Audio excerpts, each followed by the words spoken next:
Good morning students. आज हम लोग ज्योग्राफी का 4th चैप्टर पढ़ेंगे जिसका नाम है agriculture. Agriculture is a primary activities in which the growing the food productions cash crops and raw material for the various activities. कृषि को एक प्राथमिक क्रिया भी कहा जाता है और खाद्यान्न फसल के साथ साथ जो है नकदी फसल और कुछ ऐसी फसलें उगाई जाती हैं जो विभिन्न प्रकार के उद्योगों के लिए कच्चे माल का सोर्सेज होती हैं। And tea, coffee, spices are the some of the exported agriculture product. चाय, कॉफ़ी और मसाले कुछ ऐसी फसलें हैं जिसका जो है भारत बड़े पैमाने पर जो है एक्सपोर्ट करता है। And we know 2/3 of the Indian populations are the engage in the agriculture activities. Bharat की 2/3 जनसंख्या जो है पूरी तरह से कृषि पर जो है निर्भर है। And today we discuss the types of the farming. आज हम बात करेंगे कि कितने प्रकार की भारत में खेती की जाती है। तो पहला है प्रिमिटिव सब्सटेंस फार्मिंग, जिसे प्रारंभिक जीविका निर्वाह कृषि कहते हैं।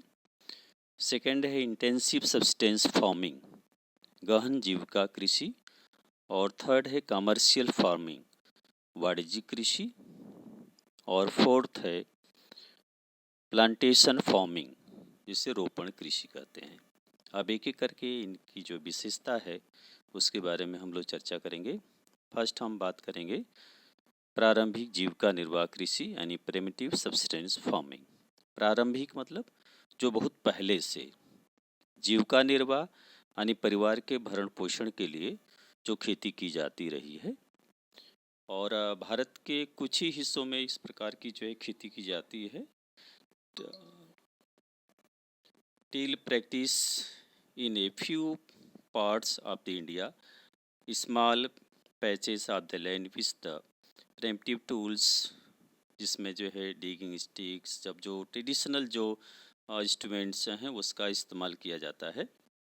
And this types of the farming fully based on the monsoon and natural fertility of the soil. ये जो कृषि है पूरी तरह से मानसून पर आधारित होती है और जो भूमि की मृदा की जो प्राकृतिक उसकी फर्टिलिटी है उस पर निर्भर करती है। और उसके लिए जो है सूटेबल इन्वायरमेंट भी होना चाहिए। तो this types of the farming also practice in the plateaus area and mountain regions. और इसका जो सूटेबल एग्जाम्पल है वह है स्लेश एंड बर्न एग्रीकल्चर। अब स्लेश एंड बर्न एग्रीकल्चर, इसे जो है शिफ्टिंग कल्टीवेशन भी कहा जाता है, झूम खेती भी कहा जाता है। अब इसकी विशेषता क्या है कि first the farmers identify the suitable land of the area and cleaning of the paste bye the burning vegetations and producing the food crops. पहले वो जो एक छोटे से भूभाग की वो आइडेंटिफाई करता है और वहाँ पर जो वनस्पतियों का जो आवरण है उसकी जो है कटाई करता है और फिर उसमें जो है आग जलाकर और उस राख को गुड़ाई करके ट्रेडिशनल जो उसके पास इंस्ट्रूमेंट्स होता है उसमें जो है मिला देता है। And after the decreasing in soil fertility shift to the another patch of the land and clean by the burning and produce food crops. अब वहाँ पर लंबे समय तक खेती नहीं कर पाता है। क्यों नहीं कर पाता है?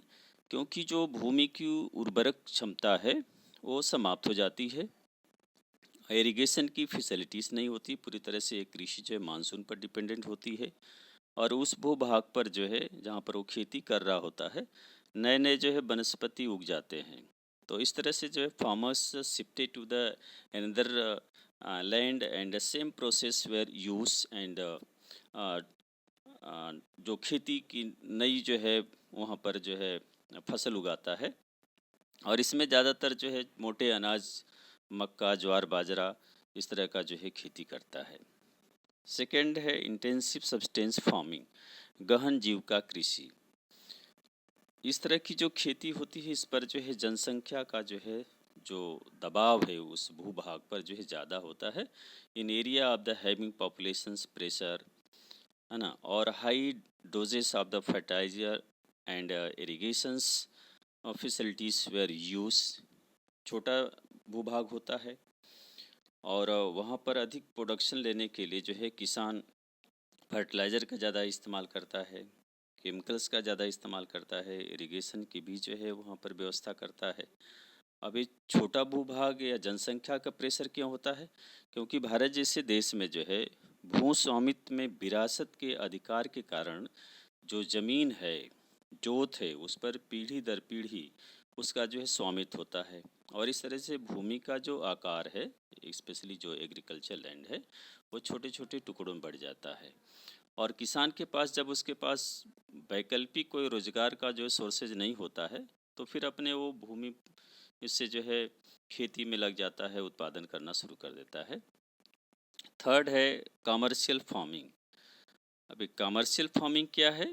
This types of the farming practice for the business purpose and use of the heavy doses of the modern inputs like HYV seeds, chemicals, fertilizers, pesticides, है ना।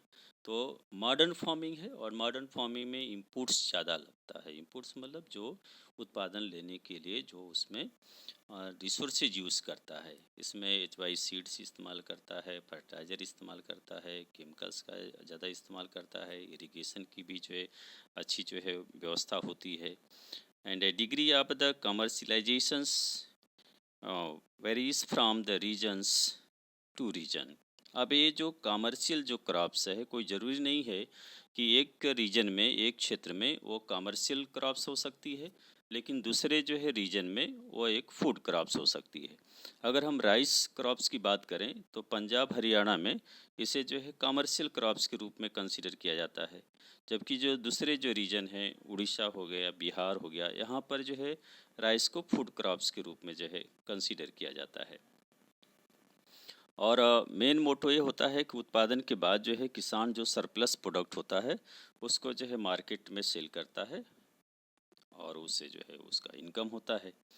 और नेक्स्ट हम बात करेंगे plantation farming and this types the farming also consider the commercial farming and single crops grown in the large area and interference of the agriculture and industry, large tracts of the land, capital intensive inputs, migrant labour ना, तो बड़े भूभाग पर जो है ये plantation farming की जाती है और वहाँ पर ये सिंगल क्रॉप्स होता है। इसका मतलब ये हुआ कि एक साल में एक ही क्रॉप्स जो है उस फील्ड पे उगाई जाती है। इसमें जो है वर्कर्स की ज़्यादा रिक्वायरमेंट होती है, इनपुट्स जो है ज़्यादा ज़रूरत पड़ती है। तो जो माइग्रेंट लेबर हैं, आसपास के जो लेबर है, उनका जो है इस्तेमाल किया जाता है। And entire product use as raw material in others industry. जो प्रोडक्शन होता है वह कच्चे माल के रूप में इंडस्ट्री के लिए यूटिलाइज किया जाता है। And like the examples of the plantation crops, tea, coffee, sugar cane, rubber और बनाना, ये प्रमुख जो है फसलें जो है प्लांटेशन क्रॉप्स के अंतर्गत आती हैं। तो आज इतना ही, हमने टाइप्स ऑफ फार्मिंग के बारे में बात किया और अगले चैप्टर में हम लोग जो है क्रॉपिंग पैटर्न की बात करेंगे। Thank you.